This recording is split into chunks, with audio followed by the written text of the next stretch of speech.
términos generales es la siguiente. El próximo 28 de julio, un nuevo gobierno asumirá la conducción del país.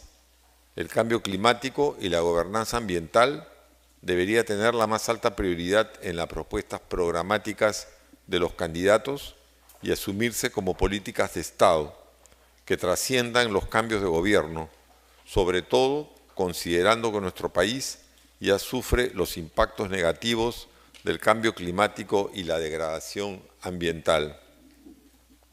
Las plataformas de la sociedad civil peruana que trabajan en la temática ambiental y climática han convocado a los equipos técnicos de Fuerza Popular y Peruanos por el Cambio a un debate con miras a que presenten detalladamente sus propuestas relacionadas con el cambio climático y la gobernanza ambiental, en especial en lo concerniente al cumplimiento de los compromisos presentados por el Perú en las negociaciones climáticas internacionales, expresados en las contribuciones previstas y determinadas a nivel nacional. El día de ayer por la tarde, el equipo de Fuerza Popular informó que no podría asistir al evento. Pese a ello, la sociedad civil considera imprescindible conocer las propuestas climáticas y ambientales de ambos partidos políticos y hoy impulsarán el diálogo hacia ese camino. Los objetivos específicos del foro son los siguientes. Son básicamente dos.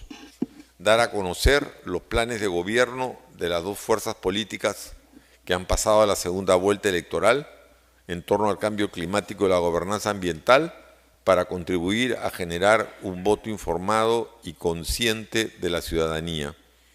Y el segundo es el de impulsar el diálogo entre organizaciones de sociedad civil y el gobierno entrante con el fin de promover el cumplimiento de los compromisos climáticos asumidos por el Perú a nivel internacional e incidir en las políticas públicas para asegurarse una gestión climática y ambiental transparente, participativa, sostenible y equitativa. Este foro ha sido organizado por 6 plataformas de la sociedad civil que representan a 125 organizaciones comprometidas con el cumplimiento de los acuerdos climáticos asumidos por el Perú y con una gestión climática y ambiental transparente, participativa, sostenible y equitativa. Estas 6 plataformas son Grupo Perú, COP, Movimiento Ciudadano ante el Cambio Climático, MOSIC, Colectivo Jóvenes Peruanos frente al Cambio Climático, Propuesta Ciudadana, Red Ambiental Peruana, RAP, y Asociación Nacional de Centros, ANC. Agradecen los organizadores, a la PUC por atender el pedido de apoyo de la sociedad civil para la realización del foro, brindando este auditorio, pero aclaramos que es un evento propiciado por las plataformas mencionadas, o sea que la responsabilidad y la organización corre a cargo de ellas. Agradecemos a las organizaciones de apoyo como Unión Europea, Welthunter Hilfert y el Grupo Propuesta Ciudadana, a los medios de prensa presentes y en especial a la MULA por el apoyo en la transmisión en vivo. Agradecemos la presencia de los panelistas, representantes de la sociedad civil y al representante del equipo técnico de Peruanos por el Cambio, el señor César Ipenza. Bueno, con esta presentación simplemente quería terminar diciendo que sobre la dinámica del foro tendrá 3 partes. Hay una primera parte que es con la que vamos a iniciar, que está enfocada en la presentación del balance de gestión ambiental y retos pendientes, presentación a cargo de la sociedad civil, lo hará Eric Pajares. Segunda parte estará enfocada en la presentación política ambiental o de políticas ambientales, perdón, del gobierno, de los planes de gobierno, en este caso de uno de los partidos que ha sido invitado. Y la tercera parte estará enfocada en el desarrollo de un debate técnico entre representantes del partido invitado y representantes de la sociedad civil. Este debate se realizará en 3 bloques temáticos, donde se desarrollarán los siguientes temas. En el primer bloque, institucionalidad ambiental. En el segundo bloque, gobernanza forestal y ecosistemas prioritarios. Y en el tercero, actividades extractivas. Estos bloques temáticos serán presentados por un panelista experto en la temática del bloque, quien formulará las preguntas propuestas por la sociedad civil. Bueno, simplemente esta sería la introducción. Pedimos en general a los invitados y presentes que colaboren en el desarrollo de un buen desenvolvimiento de este foro. Vamos a iniciar con el balance de la gestión ambiental y los retos pendientes por Eric Pajares. Él tendría 15 minutos para hacer esta presentación.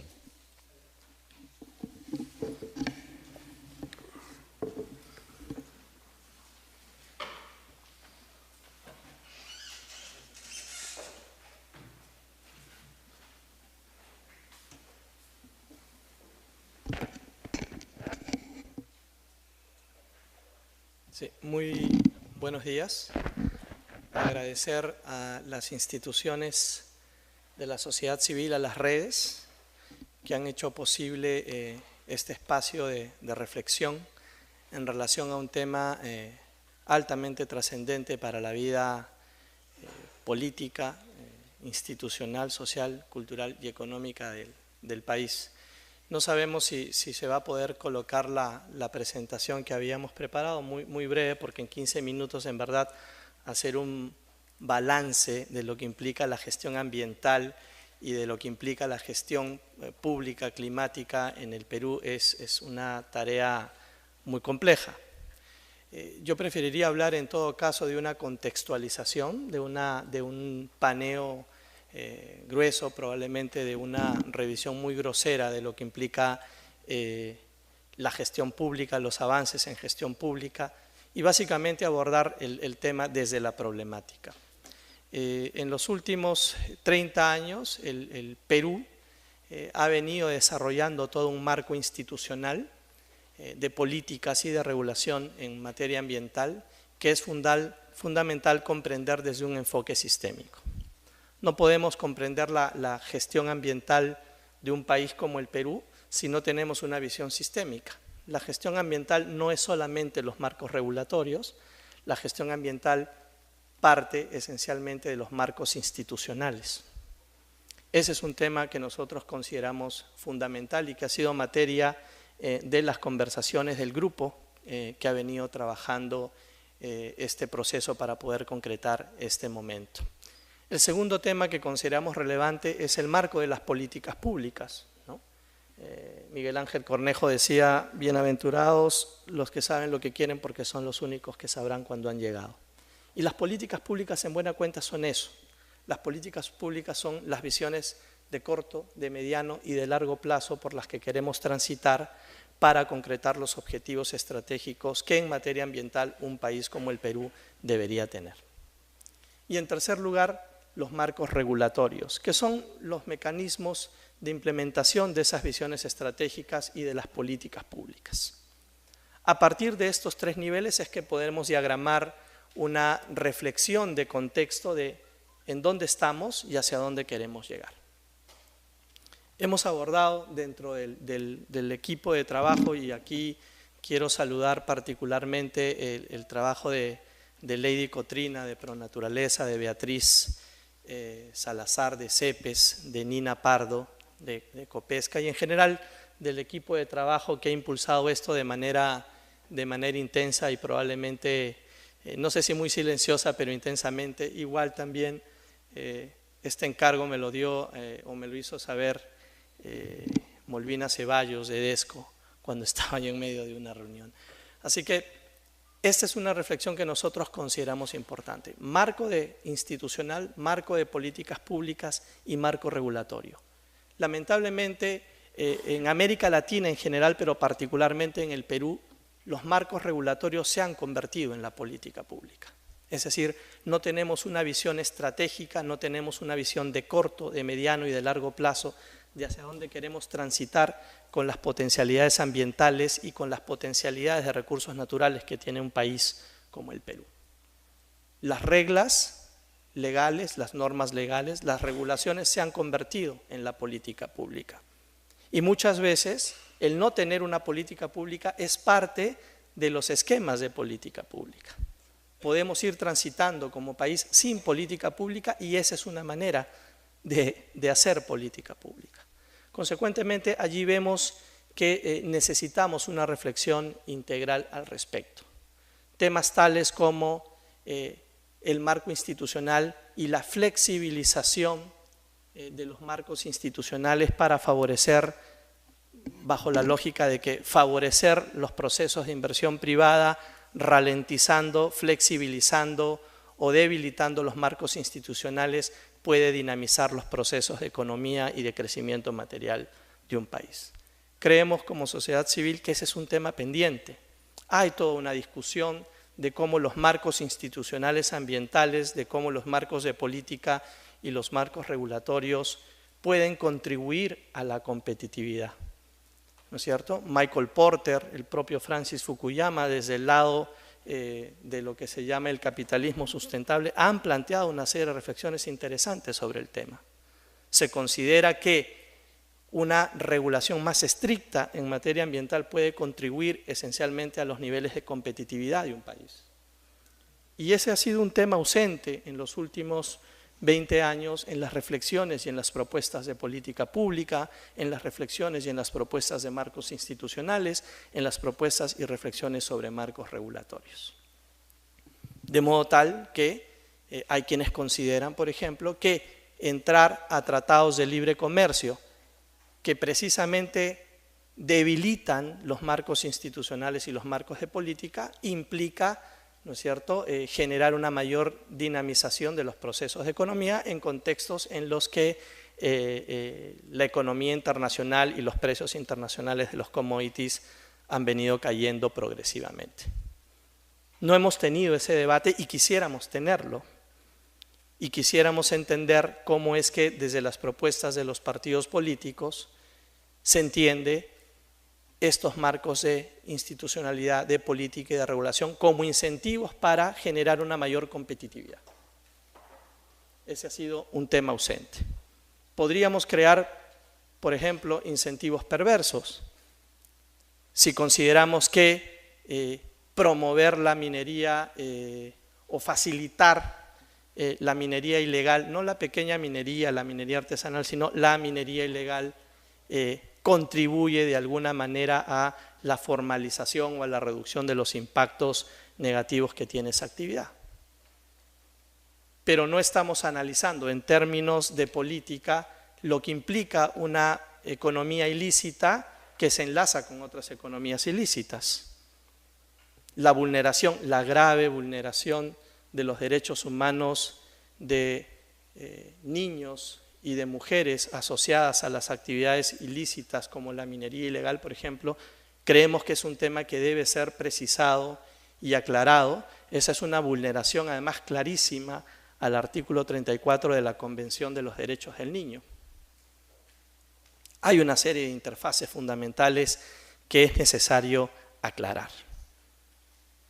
Y en términos de política pública también nos importa, y mucho, y básicamente en términos de gestión pública ambiental, es de qué manera se está visualizando la gestión pública del clima como una cuestión transversal, no como una nueva política pública, sino como una política que intersecta una serie de mecanismos y de toma de decisiones a nivel de todo el sector público. Y una reflexión fundamental son las políticas de adaptación al cambio climático. El Perú, junto con los países andinos, representa el 92% de los glaciares tropicales del mundo. Y solamente el Perú tiene el 71% de los glaciares tropicales del mundo. en zonas como las de Arequipa, por ejemplo, en el Valle del Colca, en donde el 80% de la agricultura es esencialmente agricultura tradicional, que todavía se gestiona con sistemas de andenería y con agua de glaciar, eso va a significar un impacto brutal sobre los sistemas alimentarios locales. ¿Qué previsiones en términos de política pública estamos tomando para precisamente contener o de alguna manera compensar los efectos negativos del cambio climático en sistemas agrícolas tradicionales? ¿Qué políticas de diversidad biológica agrícola y de conservación in situ de la diversidad biológica agrícola vamos a implementar en estos contextos? Si consideramos que el cambio climático afecta esencialmente en países de alta montaña como el Perú y en general en los países andinos los sistemas agrícolas, creemos que va a ser fundamental entender como un segundo tema precisamente cuáles son las visiones estratégicas para compensar esos daños que tienen que ver con agua, agricultura tradicional, gestión de ecosistemas de montaña. La agricultura tradicional provee el 80% de los alimentos que se consumen en el país. A veces de una manera un poco cínica le llamamos agricultura de supervivencia o pequeña agricultura, pero es esencialmente una agricultura que sostiene el 80% de la alimentación del país. Y no tenemos políticas claras frente a eso. Inclusive, y este es un dato de propuesta ciudadana que estuvimos revisando, en los últimos 10 años se ha disminuido la inversión en agricultura tradicional y se ha incrementado la inversión en carreteras. Ese es un contrasentido frente a la implementación de políticas de adaptación para el cambio climático. Y en términos de lo que tiene que ver con gobernabilidad o gobernanza ambiental y conflictividad social, allí también creemos que hay una cuestión pendiente que es necesario entender con mayor profundidad. Temas como el due diligence ambiental y social para subir los estándares de las operaciones ambientales de proyectos de minería, petróleo y energía. ¿Por qué solamente cuando un proyecto de inversión privada, cualquier proyecto de actividad extractiva, obtiene un financiamiento de un organismo multilateral como el Banco Mundial o como el Banco Interamericano de Desarrollo, solo en esos casos se aplican esos estándares internacionales? ¿Por qué no podríamos adoptar esos estándares para la gestión ambiental y socioambiental de los proyectos de inversión en el país? Los conflictos socioambientales que se han generado en el país están repletos de mesas de diálogo, de mesas de alto nivel y de acuerdos que nadie sabe en dónde acaban. La Ley General del Ambiente tiene un mecanismo que es el arbitraje ambiental, que podría ser una manera de avanzar hacia acuerdos explícitos y formales que lleven a las partes a construcción de procesos de confianza. El propio Banco Mundial en el 2005 planteó un mecanismo que nosotros consideramos interesante, que es el ombudsman o el defensor para las actividades extractivas. Entonces, hay una serie de mecanismos que están planteados, no necesitamos reinventar la rueda, que nos permitirían transitar hacia una gestión ambiental eficiente y competitiva. Este movimiento pendular que tenemos a veces en América Latina, que cada vez que tenemos una crisis económica desinstitucionalizamos las instituciones, valga la redundancia, en materia ambiental, desregulamos. Muchas gracias, Santiago. Desregulamos, ¿sí? Porque creemos que eso va a generar mayor competitividad o porque eso va a generar mayor inversión. Para los que son amigos de los esquemas del mercado, invitamos a hacer una reflexión conceptual, teórica y política sobre lo que implica competitividad con marcos institucionales de política y regulación más estrictos. Eso es fundamental. Nos queda pendiente, por ejemplo, evaluar qué va a pasar con el TPP.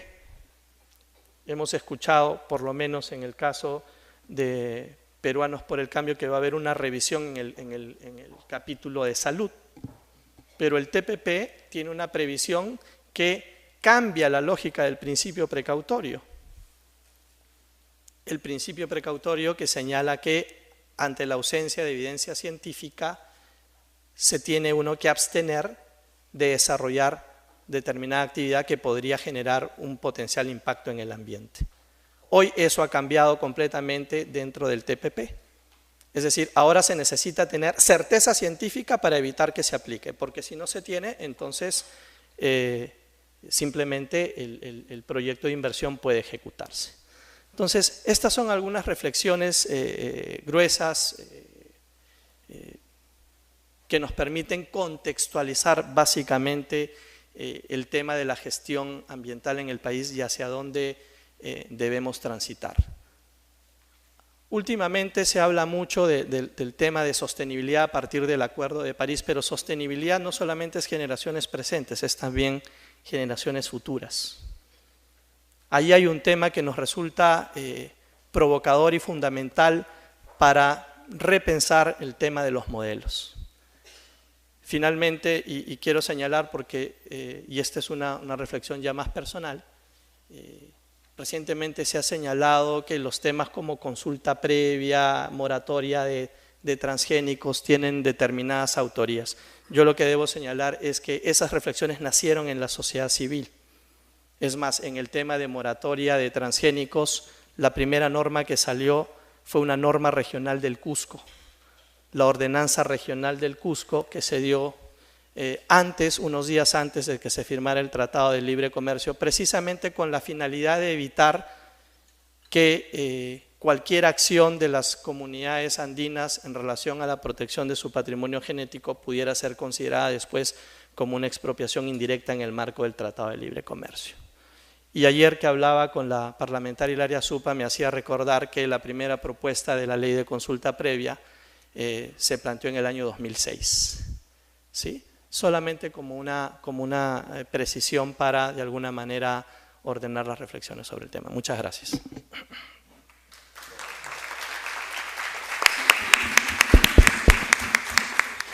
Muchas gracias, a Eric Pajares. Vamos a escuchar ahora a César Epensa, él es representante del Partido Peruanos por el Cambio. Entonces, tendrías 15 minutos, César.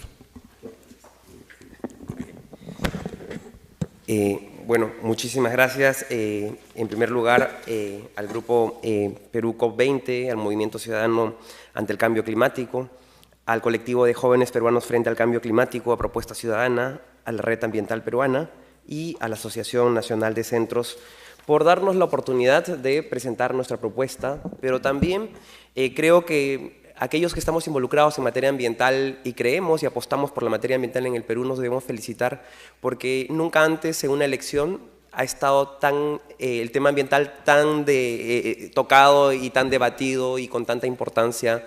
Y esto evidencia que ha calado en la sociedad la importancia del tema ambiental y que hacia futuro requiere respuestas de los políticos articuladas y coherentes y nada contradictorias, ¿no? Entonces, esto me lleva a plantear qué hicimos en Peruanos por el Cambio desde el tema ambiental. Nosotros venimos trabajando ya desde el año pasado cómo visibilizamos el Perú con las potencialidades que tiene.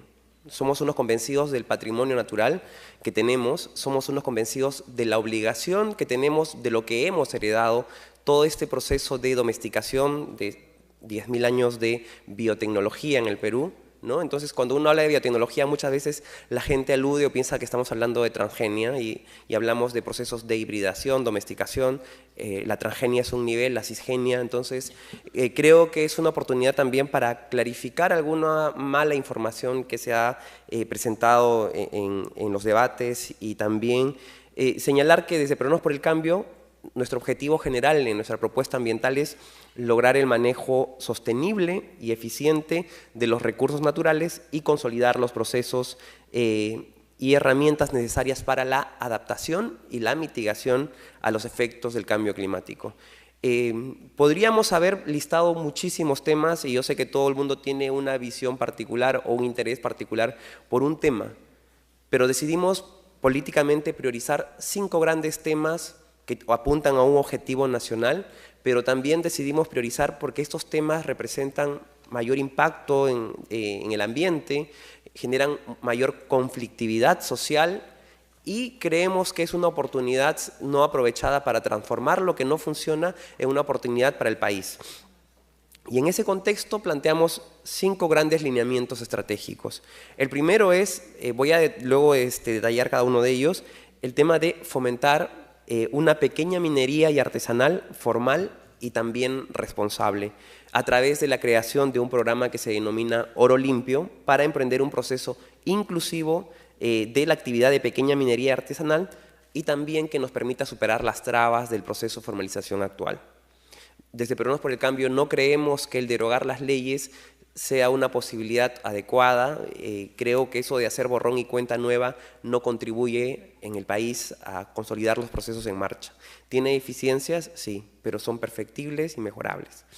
La semana pasada tuvimos un debate organizado por la Embajada de Suiza y Canadá y claramente los representantes de una empresa compradora de oro de Suiza, bueno, Suiza compra el 70% del oro del país, fue muy claro en decir que estas situaciones de inestabilidad van a posiblemente impedir que a futuro, si sucede, que se exporte oro hacia Suiza. La sociedad suiza es altamente responsable y demanda que los productos que adquieren sean responsables y no provengan de destrucción del ambiente ni de violación de derechos fundamentales. El segundo gran tema es el de conservación y desarrollo sostenible de los bosques y para eso pretendemos incrementar la cobertura del Programa Nacional de Conservación de Bosques para la mitigación del cambio climático, que es el programa más ambicioso del Estado peruano, creado por el ministro Brac desde el año 2008 hasta el 2011, que empezó a andar. Y este programa tiene meta de conservar 54 millones de hectáreas de bosques, que incluso es mucho más de las metas que pretende o que los INDCs han señalado en el compromiso del Perú hacia la Secretaría de la Convención.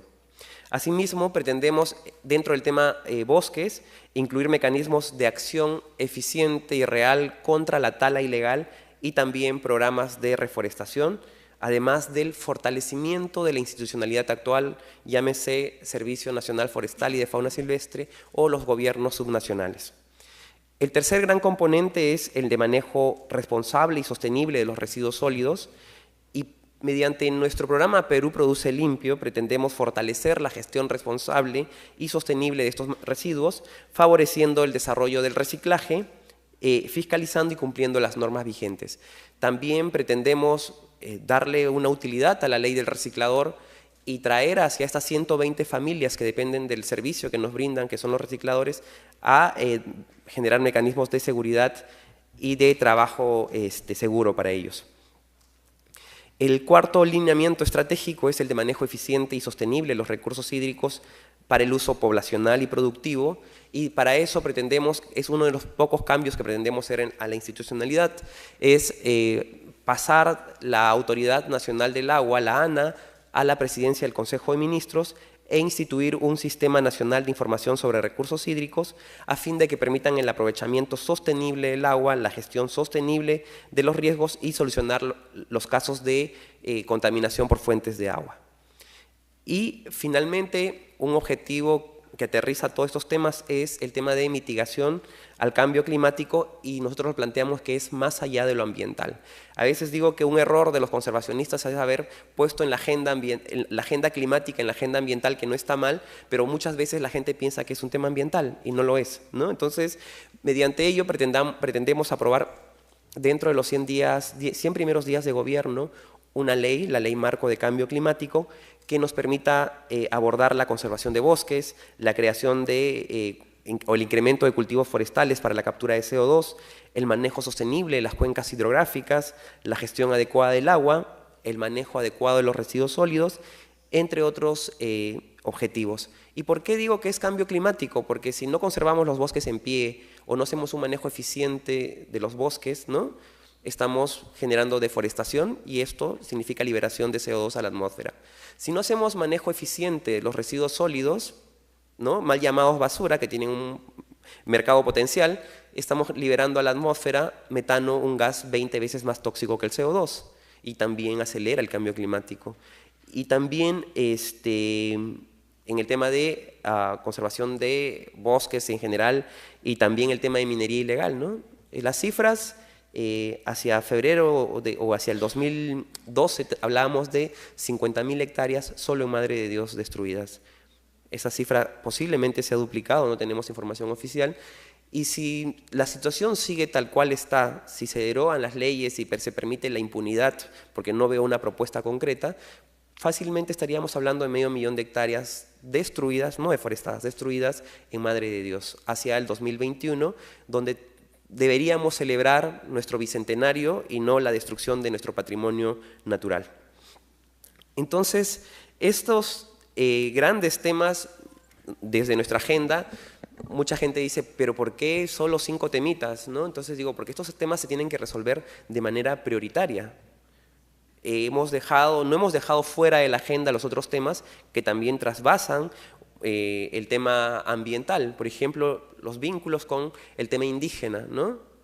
Mucho se habla de, yo no sé en qué momento o quién señaló que desde Peruanos por el Cambio se estaba discutiendo la posibilidad de aplicar o no, por ejemplo, el derecho de consulta, lo que no es cierto. Nunca lo hemos mencionado y está en nuestro plan de gobierno consolidar los procesos de implementación del derecho de consulta.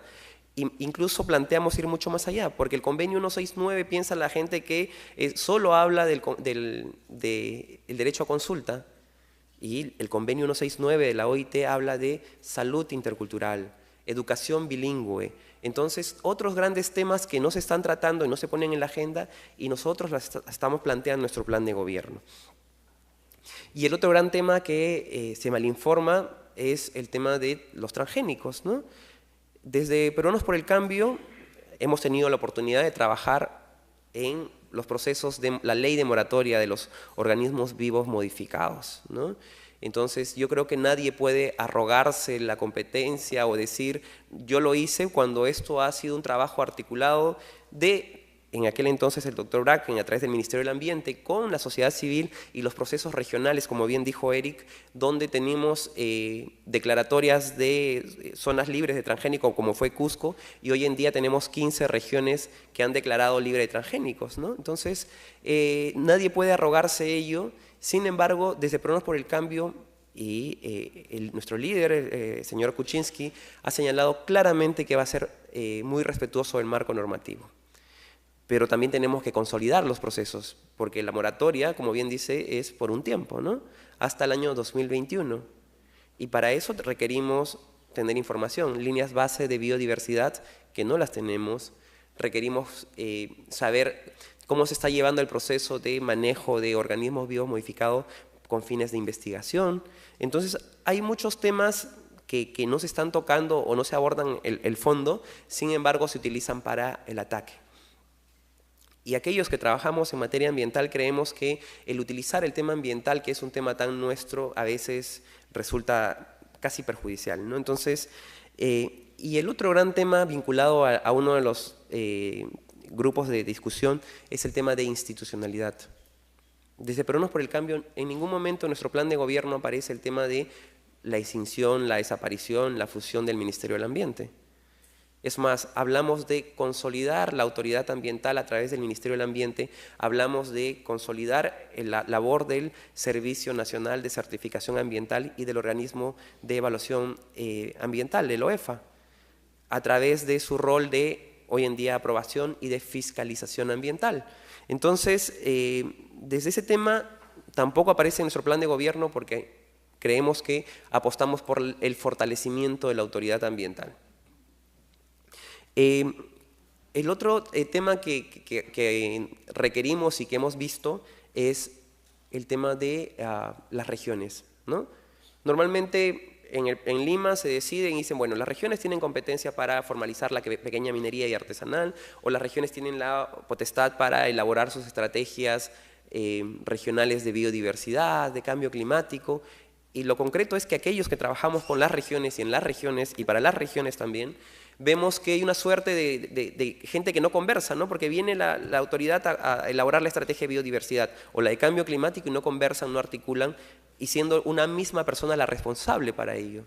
O en el tema de pequeña minería y artesanal, cuando se habla de que el gobierno nacional da las leyes, pero quien tiene que implementarlas es el gobierno subnacional, sin recursos, sin personal. Yo siempre jalo el caso de Arequipa, que me pareció el más tremendo, cuando le tocaba formalizar 16.000 mineros al inicio del proceso y tenía 5 personas. Entonces eso es inviable y, como queramos verlo, va a resultar un fracaso, ¿no? En números, si queremos hablarlo.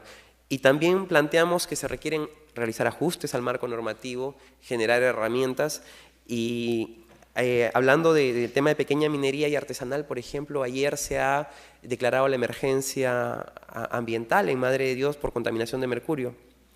Y yo también me parece que es una medida interesante, pero digo, el mandato normativo de los decretos legislativos que emitió este gobierno plantea la identificación de tecnologías limpias. ¿Dónde están esas tecnologías limpias? El Perú ha suscrito el convenio de Minamata sobre mercurio y esto nos tiene que llevar a identificar tecnologías porque es un compromiso internacional, pero también es un compromiso nacional. Esos costos de contaminación o de daño a la salud y de afectación a los derechos fundamentales de las personas, ¿no? Terminamos asumiéndolos todos. Entonces, estos son los grandes lineamientos que desde Peruanos por el Cambio planteamos y creo que vamos a tener la oportunidad de comentar en detalle algunos temas dependiendo de cómo avance el debate. Muchísimas gracias.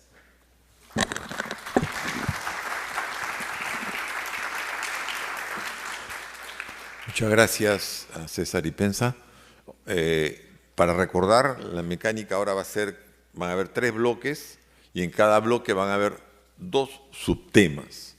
El primer bloque es institucionalidad ambiental y la panelista es Rocío Valdevillano. Ella tiene a su vez 2 subtemas. El primero es institucionalidad y descentralización y el segundo es regulación económica nacional y compromisos internacionales, impacto en la institucionalidad ambiental. Aquí vamos a tener que ser un poquito estrictos porque ella hace una pregunta con un contexto que dura 4 minutos, hay una respuesta de 3, hay una repregunta, esto para el primer subtema y así también es para el segundo subtema. Entonces yo voy a estar un poco fastidioso con la hora para poder cumplir los tiempos, ¿de acuerdo? Rocío. Por la invitación, gracias a los que han expuesto. Quisiera expresar una complicidad que sospecho que tenemos, ¿no? Si estamos aquí es porque consideramos que la crisis ecológica que vive el planeta, en términos de haber puesto en riesgo el futuro de la vida en la Tierra, convierte este tema en algo fundamental, ¿no?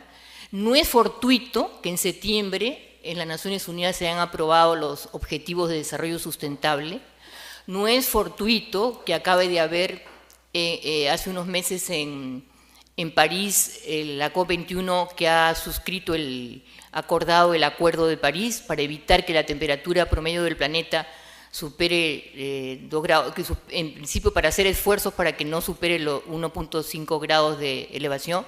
Y no es fortuito que diversos líderes espirituales del mundo, o sea, esto no solamente está en manos de los políticos, sino que diversos líderes espirituales del mundo, y entre ellos el Papa Francisco, hayan lanzado el año pasado la encíclica Laudato Si, que ya va a cumplir 1 año, y que plantea, hace llamar la atención a la humanidad sobre esto y a comprometernos a detener y revertir esta grave situación.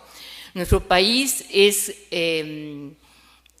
tiene muy graves pasivos ambientales, más de 8.000, dice la Defensoría del Pueblo, que requieren ser remediados, y hay una serie de atrocidades ambientales que se produjeron y que se siguen produciendo en el país, y que muchas de ellas en el pasado se debieron a la falta de una institucionalidad ambiental. Y en estos momentos los efectos del cambio climático se suman a estos problemas ambientales previos y nuestro país es uno de los más vulnerables al cambio climático. En relación con el tema de la institucionalidad ambiental, nos preocupa la falta de coherencia en el comportamiento del Estado en su conjunto, ya que la lógica de algunos sectores contradice lo planteado como políticas y planes en lo ambiental y en el cambio climático. La multisectorialidad es indispensable, así como las atribuciones reales y no formales meramente del ente rector, que es el Ministerio del Ambiente. Por otro lado, preocupan los retrocesos que han habido en la fiscalización ambiental. Se implementó el paquete, la ley 3230 y el paquete ambiental, y digamos, ello expresa el predominio de una postura cortoplacista, miope en relación a las inversiones, que no tome en cuenta que si estas inversiones no incorporan la dimensión ambiental, a la larga todos perderemos en lo ambiental y también en lo social y económico. En ese sentido, recogiendo lo que han trabajado los colectivos de la sociedad civil, hacemos las siguientes preguntas. ¿Qué medidas de política se implementarán a fin de fortalecer el marco institucional para la gestión del ambiente y los recursos naturales en el Perú?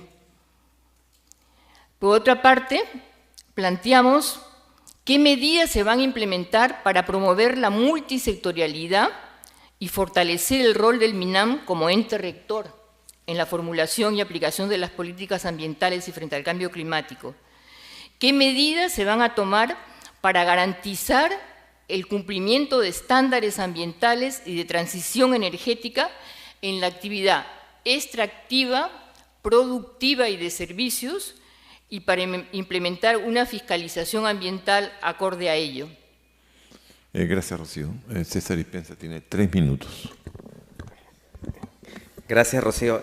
Bastante completa tu pregunta y bien extenso, ¿no? Entonces, ¿qué medidas políticas para fortalecer la gestión ambiental de los recursos naturales en el Perú? Bueno, es bastante amplio, ¿no? Dependiendo de qué tipo de recursos naturales podríamos hablar. Por ejemplo, si hablamos de pequeña minería o artesanal, ¿qué medidas planteamos nosotros echar a andar el proceso en curso actual, ¿no? De la legislación, de los decretos legislativos?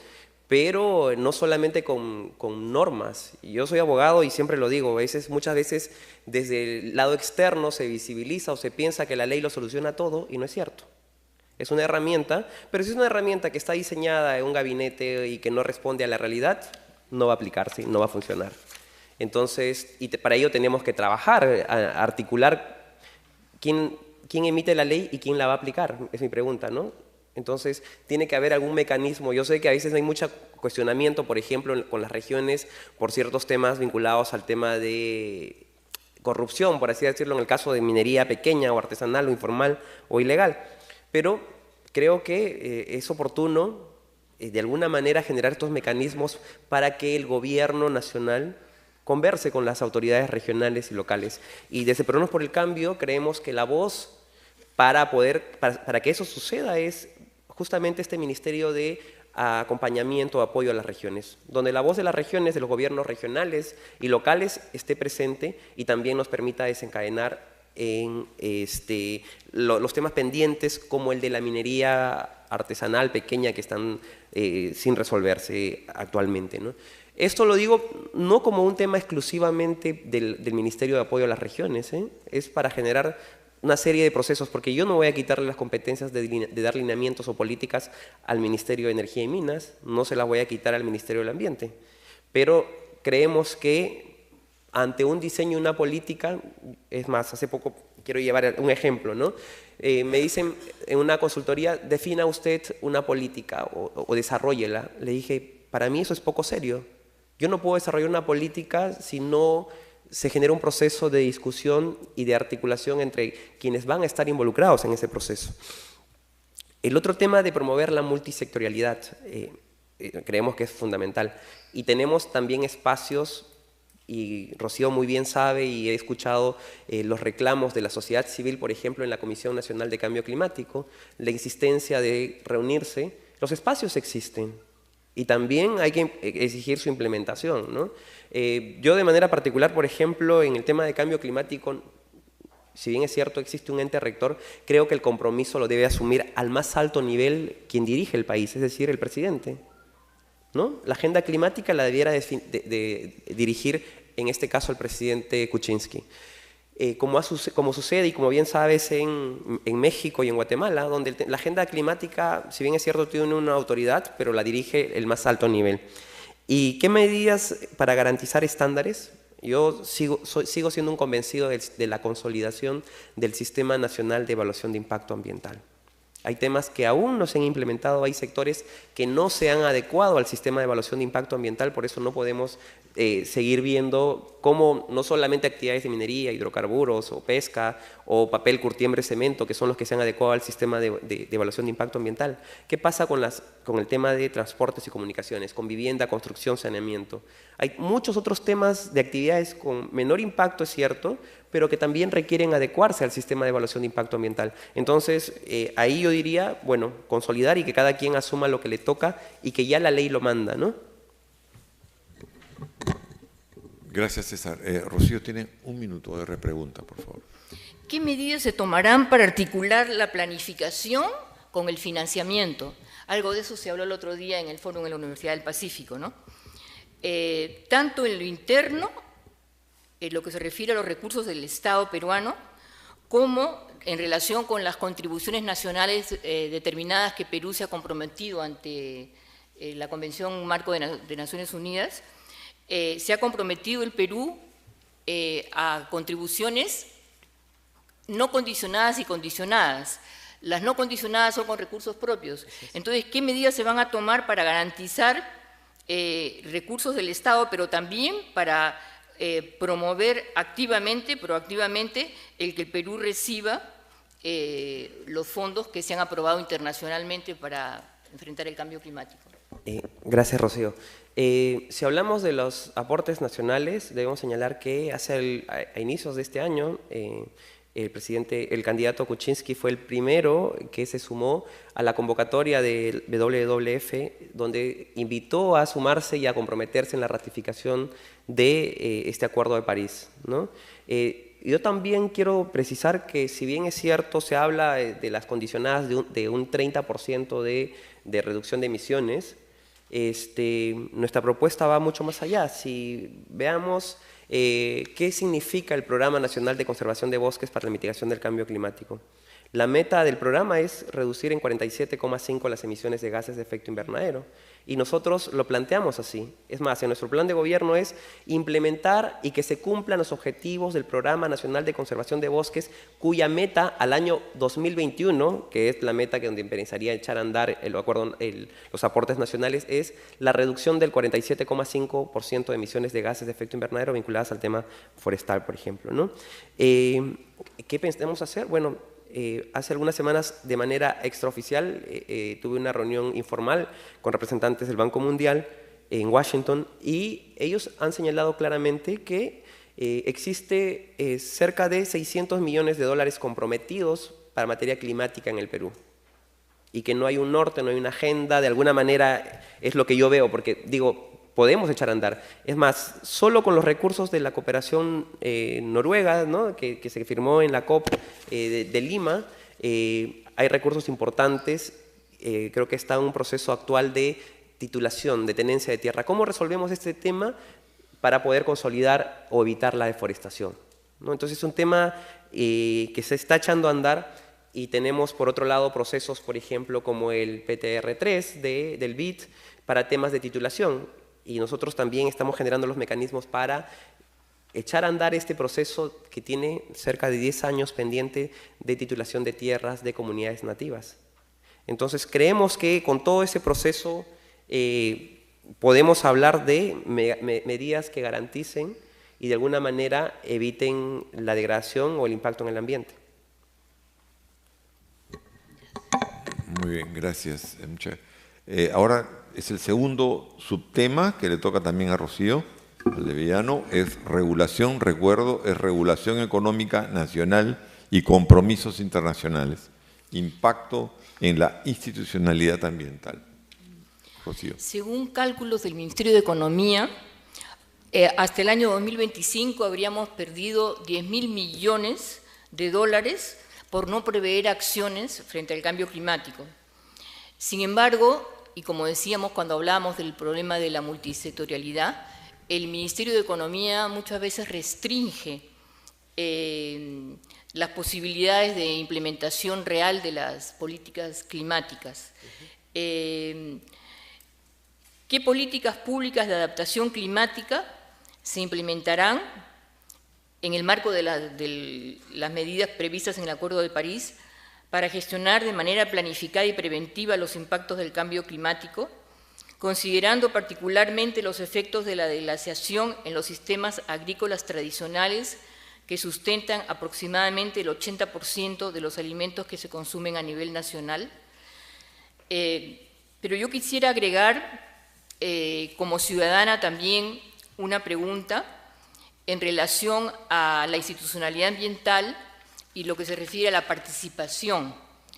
El problema es que el avance, digamos, que ha habido en el Perú es que hay espacios de participación ciudadana en el Estado.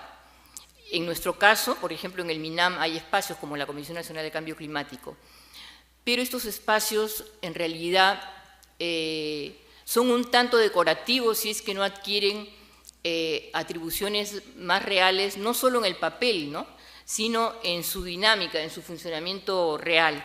Entonces la pregunta es, ¿van a apoyar la continuidad y la consolidación de estos espacios abiertos en el Estado para la participación ciudadana?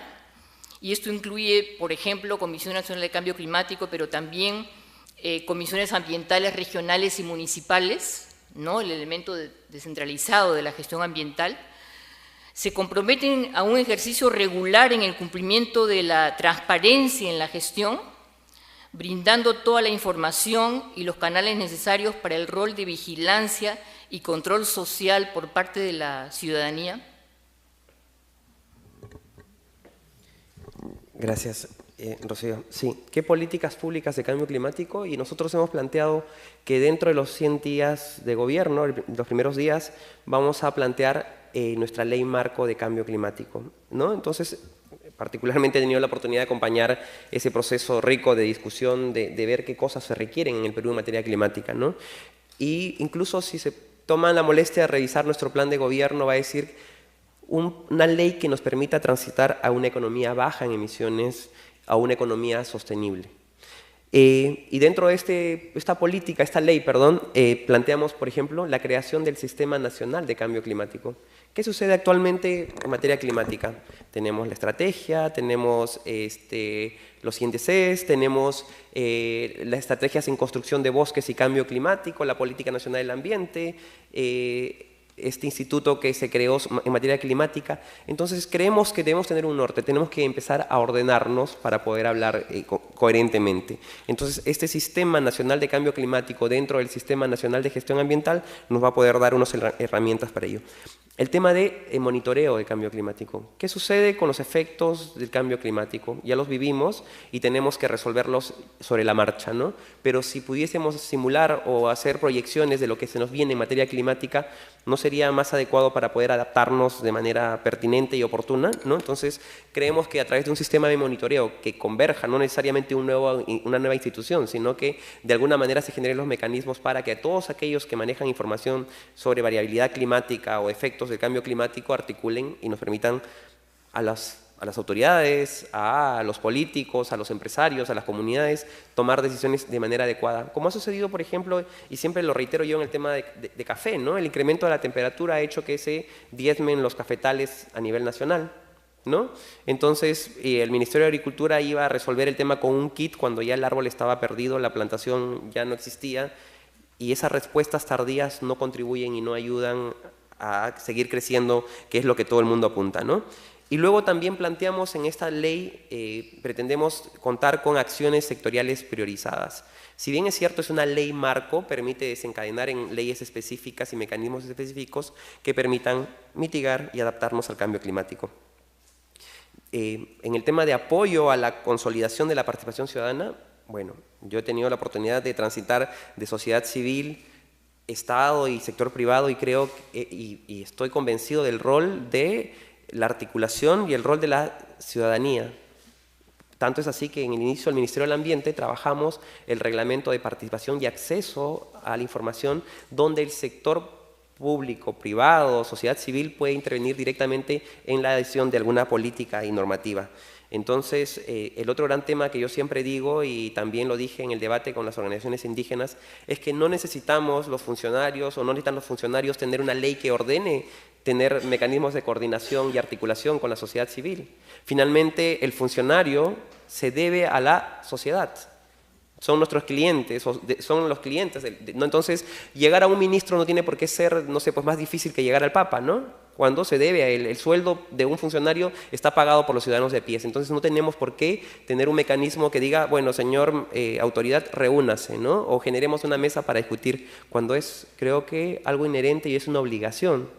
Entonces, planteamos desde Peruanos por el Cambio una política abierta, de diálogo permanente, de articulación, quizá no necesariamente al más alto nivel, pero con las personas que tienen que hacer la gestión. Y así funciona finalmente, no solo en algunos casos emblemáticos, sino en el mundo, ¿no? Entonces, una política de diálogo abierto, de construcción y de poner en la agenda los temas, porque finalmente, ¿quién es el sector que respalda el rol de la autoridad ambiental? ¿Quién es su correlativo, ¿no? Las organizaciones de la sociedad civil vinculadas a materia ambiental. Bien, siempre en la línea de institucionalidad ambiental consideramos que es indispensable avanzar. Se ha dicho, por ejemplo, que ustedes no estarían de acuerdo con que se deroguen los decretos de formalización, ¿no? Por ejemplo, en el caso de Madre de Dios y todo lo grave que es eso. Y también en relación a la ley de moratoria de transgénicos, la estrategia de seguridad alimentaria, la estrategia nacional de cambio climático, la ley por una alimentación saludable, la ley de educación ambiental. La pregunta es, ¿se comprometen a no dar marcha atrás en todo esto, sino más bien avanzar en estos dispositivos y anteponer el bien común a las presiones de grupos económicos particulares? Y por otro lado, dentro de este avanzar, estábamos conversando justamente cómo nos llamó la atención con el debate del domingo. Ninguno de los dos en el debate en Piura habló sobre el ordenamiento territorial, a pesar de que el ordenamiento territorial estaba en la agenda. Entonces, en ese sentido, ¿qué harían ustedes para que de una vez se avance en el país respecto a esta ley de ordenamiento territorial? Gracias, Rocío. Es cierto, nosotros, bueno, y creo que en el Perú, los peruanos y las peruanas tenemos que desterrar de nuestras prácticas el borrón y cuenta nueva, ¿no? Cada vez que hay cambio de gobierno, empezamos de cero, tumbamos todo y vamos a descubrir la pólvora y vamos a construir. ¿Y quién se ve afectado en ello? Absolutamente todos nosotros. Y ese tema creo que debemos reiterarlo. Yo siempre saco un ejemplo del doctor Brack cuando decía que todavía teníamos la mente de casi de los señores preincas, ¿no? Moría el señor preinca, enterraban todo y construían como si nada hubiese pasado. Y eso ha sido arrastrado a lo largo de nuestra historia. Entonces, no permite avanzar, no permite consolidar lo que existe hoy en día. Por eso mismo planteamos que, si bien es cierto, los decretos legislativos vinculados a minería ilegal, que como algún experto dice son sendos o cientos de decretos, que son 7 o 9, perdón, ¿tienen algunos ajustes? Sí. Yo creo como abogado que es perfectible la normativa y podemos hacerlo para consolidar esos procesos. El otro tema es el tema de, como bien dices, de transgénicos, es cierto, ¿no? Nosotros, y voy a reiterar que desde Peruanos por el Cambio apostamos por nuestra biodiversidad y apostamos por los pequeños agricultores, y así lo hemos mencionado, ¿no? El capítulo de agricultura así lo establece. Incluso no planteamos propiamente el tema de moratoria porque creemos que es un tema resuelto de alguna manera con esta ley, pero que tiene que implementarse, ¿no? Que es un tema de mucha preocupación, y así lo han demostrado las diversas encuestas cuando se pregunta del temor que tiene este tipo de biotecnología, ¿no? Pero también preocupémonos cuando el mundo está creciendo y vamos a requerir mayores recursos. Entonces tenemos que ser eficientes con las plantaciones. ¿Cómo identificamos? Y en ese contexto, Peruanos por el Cambio habla de provisión de semillas certificadas, mejoradas, no transgénicas, ¿no? Entonces, ¿cómo hacemos que el agricultor cuente con estas herramientas. En nuestro lineamiento, particularmente vinculado al tema ambiental, nosotros hablamos, por ejemplo, el tema de ordenamiento territorial en el tema forestal, ¿no? Creemos que es un tema fundamental para consolidar los procesos que ya están en marcha. Pero también a veces poco se visibiliza que existe ya ordenamiento del territorio en el Perú, ordenamiento territorial, por ejemplo, cuando hablamos de las áreas naturales protegidas, ¿no? Es una estrategia de conservación de largo plazo, es cierto, pero el Estado asigna usos y exclusiones en un área determinada del país. Entonces, bajo estas características que tenemos nuestras áreas naturales protegidas, ¿no? 75, creemos que podemos de manera particular replicar esto y asignar y articular a nivel nacional. No hemos hablado de una ley específicamente de ordenamiento territorial en nuestra propuesta, pero si en el transcurso del proceso, y creo yo que sí se requiere, generaremos los mecanismos para discutir y para plantear una propuesta.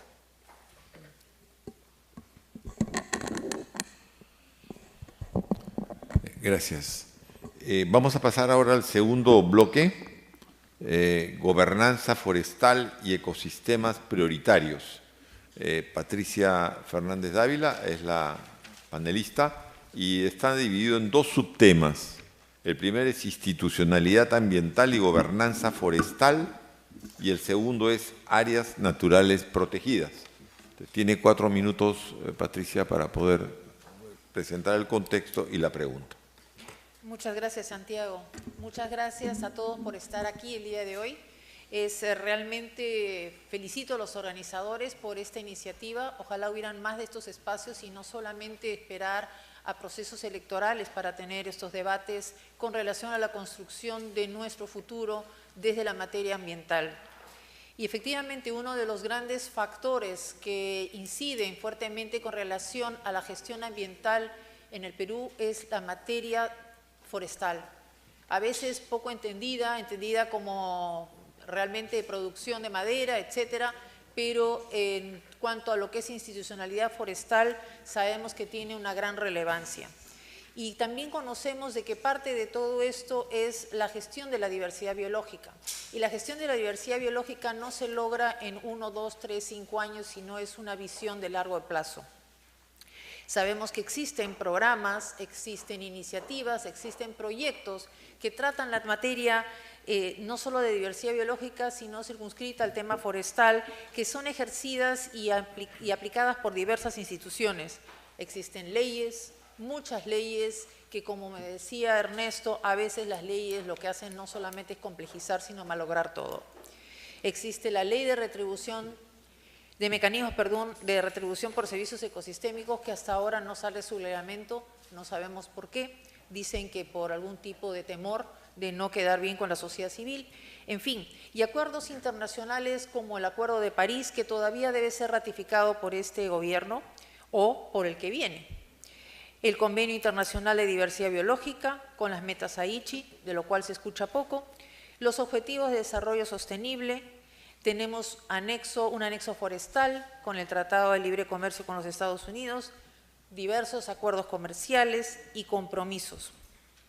Por otro lado, en enero del 2011, el Perú promulgó el Plan Nacional Anticorrupción del sector forestal y de fauna silvestre. Muchos quizá no lo han escuchado, no saben siquiera si se está aplicando, y me incluyo en esta última parte. La implementación de dicho instrumento parece bastante deficiente, por lo menos poco conocida. Entonces, pese a abordar aparentemente actividades ilícitas, que también las aborda los nuevos reglamentos de la ley forestal, poco se conoce con relación a los avances, si es que los hubiera. Y en ese sentido también quisiera expresar mi alegría, mi satisfacción con relación a de que si Peruanos por el Cambio asume la presidencia el 28 de julio, no va a haber un borrón y cuenta nueva. Efectivamente, mucho se ha construido en materia de gestión ambiental y gestión forestal y de la diversidad biológica. Y creemos que tenemos un espacio ganado no solamente a nivel nacional, sino también en el contexto internacional como país preocupado por la conservación de su diversidad biológica a partir de la conservación y respeto por el patrimonio natural. Y es así que traduzco algunas preguntas de la sociedad civil a César en este caso, lamentando no tener presente a ningún representante de Fuerza Popular. Hubiera sido ideal tenerlos acá y conocer un poco también sus puntos de vista al respecto. Porque precisamente con relación al tema de bosques, el plan de gobierno de Fuerza Popular no señala mayor asunto, solamente lo aborda en un capítulo o en un tema sobre desarrollo sostenible de la Amazonía. Es decir, hay una visión bastante parcial con relación al tema de bosques. Y el tema de conservación, desgraciadamente, lo aborda desde una perspectiva de patrimonio cultural y nada que ver con el patrimonio natural. Entonces, César, traduzco o entrego a ti una siguiente pregunta. ¿Cómo contempla su plan de gobierno la continuidad de estos procesos, si cabe, y el cumplimiento de los compromisos internacionales que se encuentran en marcha?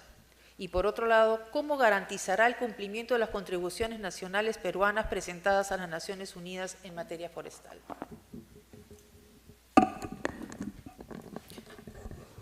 Gracias.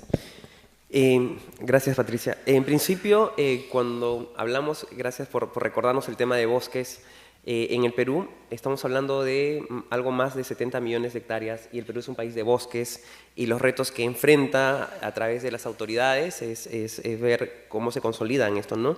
A puertas de una nueva ley forestal y también con 5 reglamentos que particularmente creo que complejizan su aplicación. Bueno, son exigencias, pero al final a veces todo se queda en el reglamento y vamos a ver cuándo eficiente es. Y se tiene que, en ese sentido, consolidar, por ejemplo, el rol del CERFOR y también el rol del organismo supervisor forestal, ¿no? El OSINFOR, perdón. Y el otro gran tema que me planteaste es cómo aprovechamos las oportunidades del bosque en pie. Y ahí me llevaba a reflexionar nuestro proceso de discusión de lo que hoy en día es nuestra ley de retribución por servicios ecosistémicos, ¿no? Que es cierto, está pendiente de su aprobación por parte del Ministerio del Ambiente. Y también el rol que el Perú ha tenido dentro de la discusión, de los aportes de la Convención sobre la Diversidad Biológica, ¿no? Entonces, aquellos que hemos estado vinculados antes de pasar al tema minero, en estos temas siempre nos llama la atención el potencial que tenemos en torno a este enfoque, a biodiversidad, al tema de bosques, y desde Peruanos por el Cambio apostamos por ello, ¿no? Entonces, cuando muchas veces alguien hizo un análisis del programa de Peruanos por el Cambio, decía, no está el tema de áreas, no está el tema indígena, y básicamente uno a veces no puede detallar tanto en un documento porque tiene que ser bien concreto, y por eso planteábamos nuestro Programa Nacional de Conservación de Bosques, y cuando se habla del Programa Nacional de Conservación de Bosques, y su meta es al 2021, es decir, prontito, ¿no? Conservar 54 millones de hectáreas de bosques, estamos hablando de aprovechamiento de bosque en pie, ¿no? También estamos hablando de manejo eficiente de los recursos a través de concesiones forestales eficientes, estamos hablando de las áreas naturales protegidas, ¿no? En sus distintos niveles, estamos hablando de tierras de comunidades nativas y campesinas que se benefician por tener el bosque en pie. Y para esto el Estado, con recursos públicos y por qué no también de la cooperación, puede incrementar su cobertura pagando a los titulares de estas tierras por mantener el bosque en pie. ¿Cómo continuar sobre la marcha? Bueno, creo que con los procesos en marcha, definitivamente, ¿no? Ya Pedro Pablo Kuczynski se ha comprometido en materia climática a ratificar y hacer sus esfuerzos para suscribir y hacer el trabajo necesario para el Acuerdo de París, ¿no? ¿Cómo vamos a asignar los recursos para el cumplimiento de las contribuciones nacionales? Estamos hablando de que se tiene que generar todo un proceso previo, porque esto es para más allá del 2021, pero es decir, el siguiente gobierno, ¿no? Después del que nos toque. Entonces, se tienen que generar las condiciones. Los recursos que existen actualmente de la cooperación internacional y los recursos públicos pueden ser y son una oportunidad para generar las condiciones también para que cuando pase la aplicación del protocolo de Kioto, para más allá del 2021, tengamos un mecanismo adecuado y pertinente de implementación y el cumplimiento de estas obligaciones internacionales, ¿no? Sí, y disculpen que insista, pero creemos que uno de los temas más importantes y medulares con relación a la gestión forestal radica en la poca claridad y la debilidad del actual marco institucional. No me refiero solamente al marco legal, al marco regulatorio, sino la institucionalidad. Existe una serie de instituciones que tienen diversas competencias, desgraciadamente unos no saben lo que le corresponde, otros le echan la pelota al otro y estamos en esta situación mientras que en el campo se va perdiendo día a día más hectáreas de nuestros bosques y de nuestra biodiversidad asociada. Esto también genera y sigue generando fuertes líneas de corrupción y obviamente, y ese es uno de los temas que también preocupa, que no ha sido abordado por ninguno de los dos grupos con relación al vínculo de la problemática forestal relacionada a los conflictos socioambientales. Desgraciadamente, los conflictos socioambientales tienen una sola mirada vinculada a minería, petróleo y energía, y estos otros aspectos que son del día a día de la gente más vulnerable y pobre de nuestro país, eso no se toma en cuenta. Entonces, este es uno de los temas que yo quisiera hacer especial énfasis con relación a la institucionalidad forestal, cómo es que esto se va a clarificar, el cómo, muy claramente. Y me preocupa fundamentalmente el que se esté señalando que se va a incrementar la cobertura del Programa Nacional de Conservación de Bosques. Ya el día de hoy el programa está generando mucha confusión dentro del sector forestal. Los propios gobiernos regionales ya no entienden qué cosa les corresponde a ellos, qué le corresponde al Programa Nacional de Conservación de Bosques, qué le corresponde al CERFOR, a los INFOR, etc. El Programa de Conservación de Bosques, a mi humilde entender, ha sobrepasado el mandato establecido por el Decreto Supremo de Creación en el 2010, cuyo objetivo es conservar 54 millones de hectáreas de bosques al 2021, pero como un ente articulador, no como un ejecutor directamente. Entonces, ¿en qué sentido Peruanos por el Cambio va a hacer algo al respecto para poder justamente canalizar adecuadamente los compromisos internacionales que tú me has referido, César, de los más de 600 millones de dólares comprometidos, muchos de los cuales vienen en materia forestal, y todavía dejando de lado, y hay que pensar en eso muy bien, la responsabilidad que tenemos a nivel nacional con aquellas personas que están en este momento defendiendo sus bosques. Gracias. Gracias, Patricia. Es cierto que el tema de conflictos, quiero empezar por ello, se visibiliza el tema minero y no es tan cierto. Nosotros desde nuestra propuesta de la oficina pretendemos consolidar la Oficina Nacional de Diálogo y Sostenibilidad dentro del marco de implementar un sistema nacional de prevención y solución pacífica de conflictos sociales. De manera peculiar y particular en las regiones de mayor incidencia, ¿no? Pero eso no excluye a que se muestre o se trabaje en el resto de regiones que pueden y tienen conflictividad vinculada al tema forestal. En el tema de qué vamos a hacer en el tema del Programa Nacional de Conservación de Bosques, bueno, básicamente ceñirnos al mandato de su creación, ¿no? Y bueno, aquellos funcionarios que hayan excedido sus competencias, para eso tenemos un órgano de control, ¿no? Básicamente, un funcionario actúa hasta donde la ley le permite. Y si ha excedido lo que le toca, bueno, tendrá algún respaldo jurídico o legal para que eso no suceda. Pero en concreto, como bien dices, el programa de bosques ha generado ciertas dudas, incluso ciertas confusiones, incluso dentro de algunas comunidades nativas. Yo recuerdo en la comunidad nativa Nuevos Unidos del Tahuantinsuyo, en Puerto Inca, en Yuyapichis, de manera particular, cuando se les explicó la implicancia del Programa Nacional de Conservación de Bosques, ellos decían que de alguna manera les iban a quitar sus tierras y no quisieron aplicar a este programa. Entonces, el tema de comunicar, el tema de manejarse dentro de lo que la ley manda es una obligación del funcionario. Entonces, yo simplemente diré que nosotros vamos a coberturar, sí, no podemos quedarnos en 60 comunidades. Y cuando digo ampliamos la cobertura del programa de bosques, estoy diciendo que todas las comunidades nativas que quieran ser parte de este Programa Nacional de Conservación de Bosques se sumen y se generen los incentivos económicos de manera voluntaria. No es que el Perú está discutiendo, negociando en base a este programa, no sé, pues bonos de carbono o mecanismos similares, que no es la esencia. En el diseño del Programa Nacional de Conservación de Bosques se dijo claramente, recuerdo cuando estuvimos conversando de ello, es un programa social, ¿no? Si en los Andes se les paga, no sé, pues a las mujeres por vacunar a los hijos y que vayan a la escuela, en Amazonía, que se les pague a las poblaciones locales, a las poblaciones indígenas, perdón, por conservar el bosque en pie, porque esto genera un beneficio.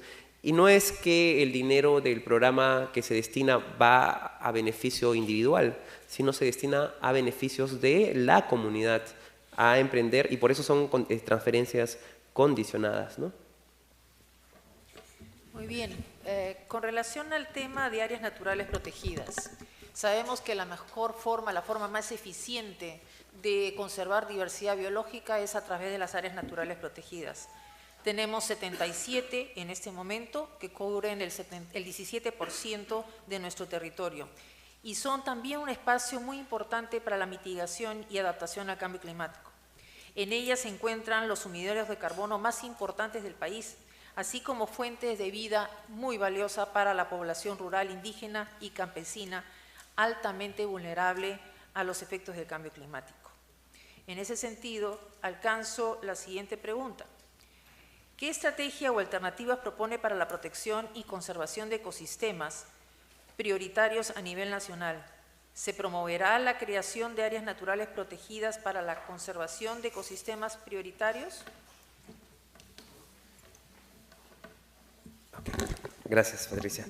Es cierto, bueno, más allá del incremento de la cobertura, creo que en la gestión del gobierno anterior, del presidente García, se incrementó de manera considerable e importante las áreas naturales protegidas. Pero ¿qué hemos visto en el último tiempo? 17 áreas naturales protegidas con presencia de minería ilegal, ¿no? Dentro de la Reserva Nacional Tambopata, dentro de la Reserva Comunal El Sira, y dentro de áreas, bueno, el Parque Nacional Huascarán, que es también ya un caso extremo, ¿no?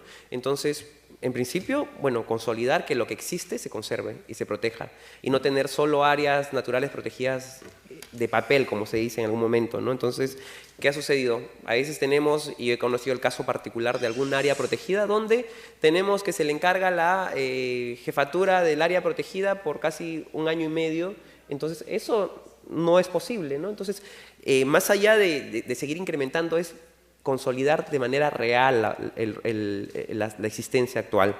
Y también creemos que su contribución a la mitigación y adaptación al cambio climático, eso es innegable, y por eso mismo incluimos los objetivos de conservación del Programa Nacional de Conservación de Bosques vinculado a las áreas naturales protegidas. Si se ponen a ver nuestro programa de gobierno, está todo amarrado al tema, en materia ambiental está todo vinculado, ¿no? No es que hablemos de un tema particular y esté fuera. Y por eso mismo hablamos de consolidar las áreas naturales protegidas existentes actualmente. Y ayer me llamó un periodista para preguntarme qué vamos a hacer, por ejemplo, si el gobierno de Peruanos por el Cambio se compromete a categorizar, no sé, la zona reservada Yaguas, ¿no? Que tiene un proceso ya bastante largo de espera. Y bueno, de manera particular le dije, y lo repito aquí, que desde Peruanos por el Cambio nos comprometemos a ser respetuosos con la ley. Y si hay un proceso de categorización en marcha, ¿no? Si hay un proceso de consulta con las organizaciones indígenas, básicamente, de acuerdo a la ley de consulta previa, un acuerdo entre el Estado y las organizaciones indígenas tiene que ser cumplido porque eso es exigible, no solamente administrativamente, sino judicialmente. Tanto es así que sucedió con Sierra del Divisor, ¿no? Para mí fue un tema de casi largas de categorización de Sierra del Divisor, pero recién cuando se interpuso una acción judicial por parte de la Defensoría del Pueblo y por parte de las organizaciones indígenas, se logró la categorización. Entonces, por eso mismo hablamos de que el Estado debe ser serio. Si está llevando un proceso de diálogo, de consulta previa en este caso, de acuerdo a la ley, el acuerdo en un proceso de consulta es de obligatorio cumplimiento. Sí. Un par de preguntas de mi cosecha muy puntuales. Una, si ustedes, como Peruanos por el Cambio, darán luz verde a la creación de la zona reservada Pacífico Tropical. Hay una presión muy fuerte con relación a grupos de interés económico. La Sociedad Nacional de Hidrocarburos, el Ministerio de la Producción ha observado justamente esta propuesta. Y siendo de que una de las líneas estratégicas previstas para el próximo gobierno, en ambos casos, dicho sea de paso, es propiciar, promover la inversión privada, cómo es que existe de parte de ustedes un compromiso con la conservación de la diversidad biológica, por ejemplo, en este caso con la zona reservada Pacífico Tropical. Y el siguiente punto es, se habla mucho de que existen espacios de participación, pero obviamente, como también se ha señalado, estos no son espacios reales de participación. Participan muchos, y sabemos nosotros que pertenecemos a la sociedad civil, como parte de un checklist, pero no hay una real participación en cuanto a las decisiones que se toman. Y uno de esos espacios que no ha tenido ni una sola reunión en toda esta gestión es el Comité de Coordinación del SINAMPE. Ustedes van a reactivarlo. La última reunión del Comité de Coordinación fue en junio del 2011. ¿Qué va a pasar con esto? Gracias, Patricia. Ya lo he dicho y, bueno, empezando por lo último, nosotros creemos en un proceso de diálogo y más aún cuando es una obligación que está planteada en la legislación. Este comité de coordinación no es una invención y que sea un favor que le hacen en el diálogo, es una obligación legal y también genera responsabilidades, ¿no? Entonces, el otro tema de la zona, bueno, todavía ni siquiera es zona reservada, entonces no podríamos hablar sobre cosas inciertas. Y les soy honesto, no hemos tenido una discusión del tema dentro del equipo técnico de Peruanos por el Cambio, porque no existe en primera instancia. Reconocemos su importancia, cierto, sí, pero también creemos que tenemos que articular para que cuando tengamos el expediente técnico y este sea aprobado o exista al menos un expediente que no, bueno, no está presentado, ¿no? Entonces, no sé si se ha presentado o no. De manera particular podría decirte que desconozco y yo siempre digo claramente, ¿no? Uno no tiene que conocerlo todo ni tiene que saberlo todo. De lo que yo sé es que no existe en la zona reservada, es un proceso de acuerdo a este gobierno que dio la ley esta 30230 que tiene que ser aprobado en el Consejo de Ministros. Muchas especialistas, que me incluyo, hemos discrepado de esa situación de que se le quite esa competencia al sector ambiente para establecer zonas reservadas, y así lo manifiesto, ¿no? Pero de acuerdo a la legislación actual, una zona reservada se establece y se debate en un Consejo de Ministros. Y un funcionario tiene que ceñirse a lo que la ley manda. Y así tendrá que ser mientras no ocurra otra situación y no se cambie el marco normativo vigente actual. Santiago, permíteme, hay una pregunta a la sociedad civil que quisiera Sí, pero realizarla. muy puntual, por favor, Muy para puntual. no romper el programa. Sí. ¿Ya? La pregunta va dirigida a Peruanos por el Cambio, que dice, ¿cuál es su plan para poder preservar la biodiversidad peruana sin tener que detener proyectos que ayuden al progreso económico? Gracias. A veces estamos acostumbrados, y yo quiero clarificar también esto, en decir sí a uno o no a otro, ¿no? Y creo que el desarrollo sostenible nos ha planteado ese reto y es perfectamente viable y no podemos hablar de un divorcio entre desarrollo y conservación. Y desde Peruanos por el Cambio creemos básicamente en el concepto de que sí es posible ejecutar obras, que sí es posible ejecutar inversión, siempre y cuando cumpla estándares y obligaciones. No estamos hablando de decidir por uno u otro. Creo que esa visión del pasado, de decidir va o no va, o es o no es, creo que no es posible ni es real el día de hoy. Gracias, César. El tercer bloque sobre actividades extractivas estará a cargo de, como panelista, Ernesto Raez. El primer subtema es política económica extractivista, el segundo es actividades extractivas y conflictos socioambientales, y el tercero es minería ilegal y economías ilegales en Amazonía. Comenzamos con el primero, política económica extractiva. Ernesto. Gracias. Buenos días, amigas y amigos. Y buenos días a César y el reconocimiento por tu presencia y por el interés que ha puesto Peruanos por el Cambio por esta temática, no solamente hoy, sino a lo largo de este proceso electoral. Y compartir con Patricia mi tristeza por la ausencia del otro grupo que está en esta brega tan importante para todos nosotros. Para hablar de política económica y extractivista, primero, recordarnos, ya que este es el bloque de cierre, parte de las reglas del juego de este evento. Los planteamientos que los panelistas, las panelistas, y yo estamos expresándole a César y que estamos compartiendo con ustedes, así como las preguntas que provienen de estos planteamientos, son producto de un trabajo previo realizado por las organizaciones de la sociedad civil que han generado este espacio de diálogo y de debate. En consecuencia, si ustedes se dan cuenta, este pequeño documentito que tenemos todos entre manos refleja el estado de la cuestión en nuestra comprensión colectiva de determinados problemas de gran importancia nacional. Y claro, ha sido un enorme esfuerzo de resumen, porque tratar de explicar el contexto de problemas de la envergadura de las que estamos hablando en 4 o 5 líneas es una gran cosa. Aún así, yo les invito a leer estos planteamientos y a entenderlos en ese sentido, ¿no es cierto? Como un punto de llegada en la lectura que tiene la sociedad civil peruana preocupada por el medio ambiente respecto a estos problemas. Para hablar de política económica extractivista, y recordando que extractivismo no es solamente la directa extracción de recursos naturales, sino también, por ejemplo, megaproyectos, ¿no es cierto? Porque sus efectos resultan tan insostenibles, o el uso de los recursos naturales acaba siendo tan insostenible como un uso meramente extractivista. El planteamiento es el siguiente: el Perú es considerado un país minero.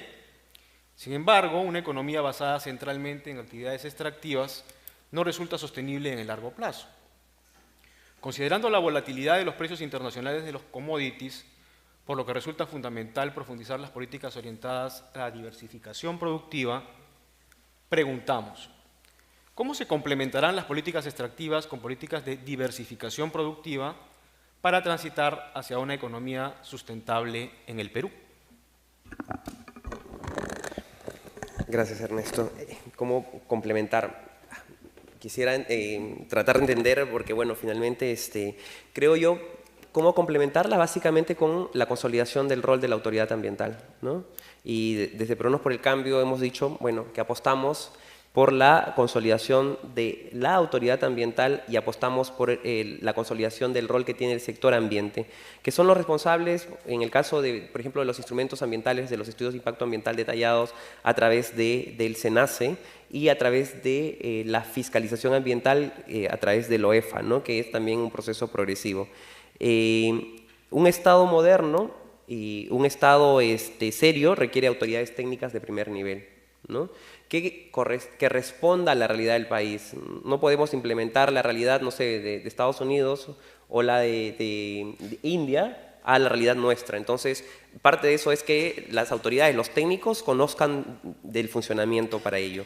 El otro gran tema que también hemos planteado de cómo consolidamos o los temas pendientes en materia en general vinculadas al tema de conflictividad, de esta política de megaproyectos, que muchas veces se visibiliza la Amazonía, por ejemplo, como un espacio ausente donde no hay presencia de población y se diseñan sin la intervención de la población local o indígena, ¿no? Entonces, para ello nosotros planteamos el tema de adelanto social. En algunos casos puede entenderse como que fuese solo para minería, pero no lo es para diversas actividades. Y el otro tema también es el tema del rol que juegan los socios nuestros, que serían los pueblos indígenas, y para ello hemos planteado fortalecer la Autoridad Nacional de Pueblos Indígenas, asegurando que tenga una debida y una verdadera representación de las organizaciones indígenas. Gracias, César. Como mencioné, uno de los aspectos poco conversados, porque tendemos a obsesionarnos con la minería y el petróleo, respecto a la visión extractivista del desarrollo y del crecimiento económico en particular, es el tema de los megaproyectos, ¿no es cierto? Grandes autopistas, grandes represas hidroeléctricas, y ese ha sido también uno de los elementos conflictivos importantes en el Perú. Prácticamente cada gobierno que pasa por la presidencia, cada presidente que pasa por el Palacio de Gobierno en el Perú, acaba cometiendo algún gravísimo pecado ambiental, ¿no es cierto? Con el gobierno de Alan García tuvimos el acuerdo con Brasil y el empuje muy fuerte por el establecimiento de grandes represas hidroeléctricas en la llanura amazónica. y ese fue el núcleo del conflicto y de la batalla denodada con la sociedad civil y con los pueblos indígenas. En este gobierno que está acabando hemos visto una de las cosas más impensables que se pudo haber dado. Es el primer gobierno en la historia del Perú que propone desde su sector ambiental, además, el recorte de un área natural protegida, ¿no es cierto? Y que eventualmente manoseó los límites del área para un poco resolver nuevamente el conflicto que se estableció. En términos concretos, entonces, más allá de los buenos deseos y las buenas intenciones, un gobierno de Pedro Pablo Kuczynski reviviría el tema de las megarepresas, firmará o propondrá que se firme el acuerdo con Brasil o incorporará algunos elementos, por lo menos, de las propuestas de transición al posextractivismo que han sido muy desarrolladas por la sociedad nacional, la sociedad ambientalista latinoamericana en los últimos años. Gracias, Ernesto. Sobre la aprobación del acuerdo con Brasil, yo creo que la discusión debería ser, eso debe debatirse en el Parlamento, yo lo digo de manera particular, ¿no? Totalmente de acuerdo con lo que señalas en el tema del recorte, y muchas veces visibilizamos también el tema de megaproyectos, pero tampoco estamos hablando de los proyectos regionales. ¿Qué sucede con los proyectos regionales? Y tú, Ernesto, has tenido la oportunidad de ser, me parece, bastante crítico, por ejemplo, con esta carretera cercana al Parque Nacional Manu, ¿no? Entonces, creo que nuestra visión de país nos debe no solamente focalizar en grandes o megaproyectos, sino también en los proyectos regionales. Y para eso planteo dos grandes temas. Nosotros, cualquier proyecto que se ejecute debe cumplir estándares, no solo estándares ambientales, sino estándares sociales. Y estándares sociales incluye, por ejemplo, los mecanismos de consulta previa. Y también, en caso de los gobiernos subnacionales de las regiones, planteamos la creación de este Ministerio de Apoyo a las Regiones que, junto con las oficinas descentralizadas de Proinversión y el Ministerio de Economía y Finanzas, van a asegurar un acompañamiento real del gobierno central a las regiones que va a permitirles mejorar sus capacidades y gestión y planeamiento con los funcionarios locales, establecimiento de ventanillas únicas, por ejemplo, para el trámite, y también en ese contexto vamos a crear una plataforma para el monitoreo de inversión. Pero no solamente de cuánto se invierte, sino de cómo se implementan las obligaciones y las exigencias ambientales y sociales. Gracias. Vamos a pasar ahora al segundo subtema, que serían actividades extractivas y conflictos socioambientales. Gracias. Los conflictos sociales asociados al desarrollo de las actividades extractivas se originan, entre otros factores, por la competencia de los diversos actores en el acceso a recursos naturales claves, como agua y tierras, así como por los impactos potenciales o reales que pueden generar estas actividades. El Perú es signatario de acuerdos internacionales como el Convenio 169 de la OIT. Sin embargo, el Estado no interviene en las negociaciones de las empresas con comunidades hasta que emergen los conflictos, agudizando la ingobernabilidad del país. Existen propuestas importantes que podrían ser analizadas, como el Ombudsman para las actividades extractivas, que mencionó Eric, o el arbitraje ambiental, además de perfeccionamiento de la consulta previa y la institucionalización de los programas de monitoreo socioambiental a nivel nacional. Preguntamos, ¿qué políticas públicas integrales y qué mecanismos institucionales y regulatorios se diseñarán e implementarán para establecer espacios de diálogo y acuerdo entre los diversos actores concernidos en el desarrollo de proyectos extractivos formales, como minería, petróleo, energía, que operan en áreas social y ambientalmente sensibles, a fin de lograr una gestión preventiva de los conflictos socioambientales? Tú te referiste un poco a esto antes, pero esta es la oportunidad de detallar un poco la idea. Gracias, Ernesto. Desde Peruanos por el Cambio creemos y planteamos de manera permanente tener un diálogo en espacios oficiales y no oficiales.